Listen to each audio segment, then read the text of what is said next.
जय एकविरा मंडळी, तुमचं स्वागत आहे आपल्या एक नवीन मिनी ब्लॉगमध्ये. तर आपण चाललो डोंबिवली खडोलीवरून ट्रेन पकडली. ट्रेन पकडून आपण आलो टिटोल्याला आलो. 10-15 मिनटं गाडी इथंच थांबली होती. त्यानंतर ट्रेन निघाली. मी पोचलो डोंबिवलीला पोचलो. ब्रिज उतरलो, निघालो रिक्षा शोधायला. तर बघतो इथं गणपतीचं डेकोरेशनचं काम चालू आहे. तर तिथून रिक्षात बसून आलो मामाच्या इथं आलो शिवमंदिर आपली गाडी आहे इथं 3 उभ्या आहेत. तर एक गाडी एकदम कोपऱ्यात लावलेली आहे बघा. तिथून बसलो गाडीत, गाडी काढली, पोचलो पेट्रोल पंपावर पेट्रोल टाकायला. पेट्रोल टाकून घेतला गावाकडून. मग निघालो. तर इथं आईला वडापाव घायला लागतो. मग मामनीला थांबलो, वडापाव घाला. त्यांनी मशिरी तुकली.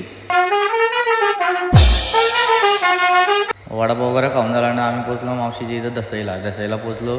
तिथून निघालो आम्ही कनबारला गेलो आईच्या भावाच्या घरी.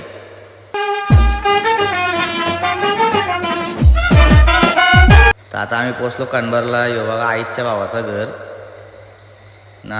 निघालो आता आम्ही घरी झाला निघालो. तर आई बाबाला घ्यायचा होता गाडीत बसायला. मग तिथले आम्ही पोचलो घरी पोचलो. मग बघतो तेजूबाईचा मित्र TV बघतो. चला आपला ब्लॉग इथे एंड होतो.